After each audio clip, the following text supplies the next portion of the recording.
Sorry. Okay, confession time. I'm someone with a slightly annoying tendency to be late.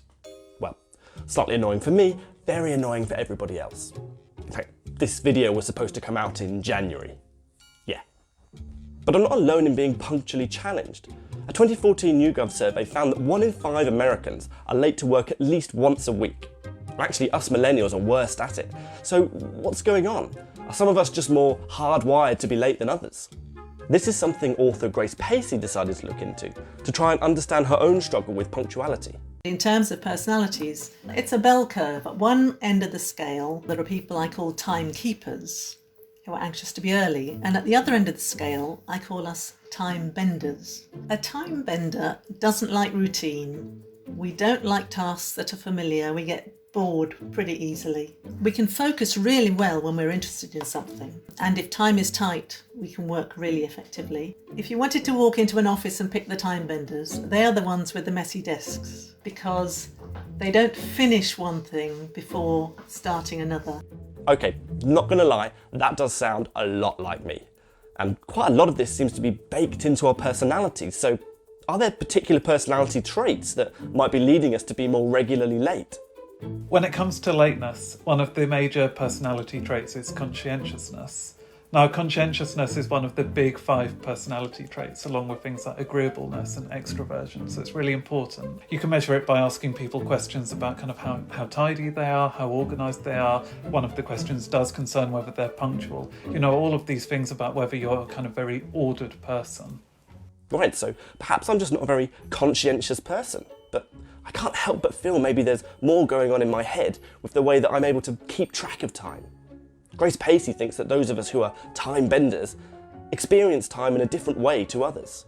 We have a different perception of time to most people. Every minute isn't the same length for us. Time can speed up and slow down. We can get deeply engrossed in something and not be aware of time at all.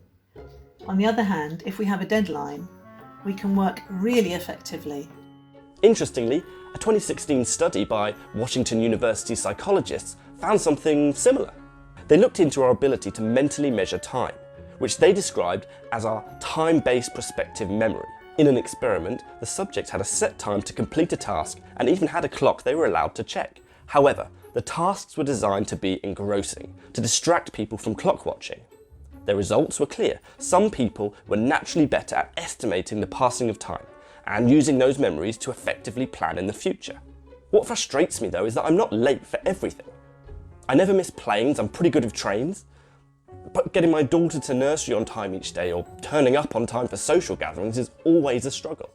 One of the most revealing things that came out of my research was that we're not late for everything. We can be on time when it matters.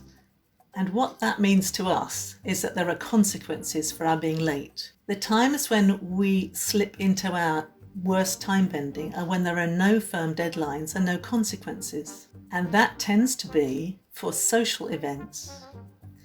So when we say, I can be on time when it matters, we can be very hurtful to the people in our lives who matter, because they are the ones that see us as always being late. I think it's really helpful to recognise the power of deadlines and how important it is that they are real, external, and have consequences. Just asking for a deadline or even suggesting a deadline puts it out there in the real world, and therefore we take it seriously. We cannot pluck a deadline from the air and work to it. It has to have consequences. As it's our friends who often feel the full force of our lateness, most friendship groups usually have that person who is known as being the late one. If yours doesn't, then it's probably you. However, these social expectations can make the problem worse. If you know people are expecting you to be late, it's more likely that you will be. One problem with people who might be known for being late is that they just assume that's something that's so much a part of their genes and their makeup that they don't even try to kind of correct the behaviour. So it's really in this way that our kind of beliefs about ourselves can become a self-fulfilling prophecy. And that can actually be quite self-sabotaging when, with a bit of effort, we might be able to change. And it's that idea that we can choose to change our personality, that our personality traits aren't set in stone, destined from birth, but rather can be malleable, that's one of the most exciting recent developments in psychology. For example, some studies have shown that I could train myself to be more conscientious. These studies have tended to last, a few weeks to a few months. They try to get the participants to just do things like form a detailed schedule for each day, to kind of, set aside a time to kind of organise their desk if that's messy, their room if that's messy. All of these things that we know that people with natural high trait conscientiousness do, and they might lack. And what happens is that just by practising those things and kind of being a bit more conscious about when you do them, it just forms these kinds of mental habits. It just helps to kind of retrain the brain a little bit. So, being a time bender is to some degree part of our personality, and some of us might be better at mentally keeping track of time than others. However, that doesn't mean we have to accept that we will forever be the late one. By setting ourselves meaningful deadlines with consequences, and by retraining certain behaviours, we can alter our personality and hopefully improve our punctuality. Oh, damn, sorry, I've got to...